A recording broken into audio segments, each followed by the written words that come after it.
میں اس وقت پہاڑوں کے درمیان گرے ہوئے علاقے بالا کوٹ کے درمیان سے بہتا ہوا بہت ایک تیز رفتار اور کھاٹے مارتا ہوا دریائے کنہار وہ گزر رہا ہے۔ آپ دیکھیں کہ یہ پانی کتنے شور سے کتنی رفتار سے یہ گزرتا چلا جا رہا ہے، اور اوپر سے پہاڑوں کے اوپر ایک دم پھر بادل چھا چکے ہیں اور بارش بھی ہلکی ہلکی سے ہو رہی ہے اور بہت ہی سہانا خوبصورت منظر ہے۔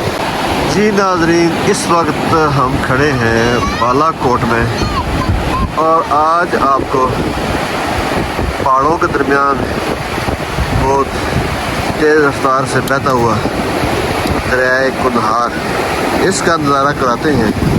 اوپر سے اس وقت بارش بھی شروع ہو چکی ہے اور یہ دیکھیں پتھروں کے ساتھ دریائے کنہار کس طرح سے ٹھاٹھیں مارتا ہوا جا رہا ہے۔ یہ ہمیشہ سے اپنے راستے پر اسی طرح سے اسی رفتار سے چلتا جا رہا ہے۔ صدیاں گزر گئی ہیں لیکن اس کے بہاؤ میں کوئی کمی نہیں آئی۔ یہ پہاڑوں کے درمیان گرا ہوا علاقہ بالا کوٹ بہت تاریخی اور مصروف ترین شہر ہے، اور یہ دریا بالا کوٹ کے درمیان سے گزرتا ہے، اوپر ناران کاغان کے پہاڑی سلسلے سے آتا ہے اور نیچے دریائے جہلم تک یہ چلتا جاتا ہے۔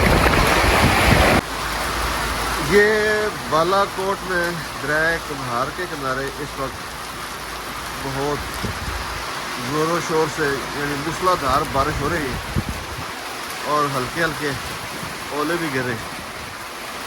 آسمان اس وقت مکمل طور پر کالے بادلوں سے ڈھکا ہوا ہے۔ دور پہاڑوں کے اوپر بھی بارش پورے زور و شور سے جاری ہے۔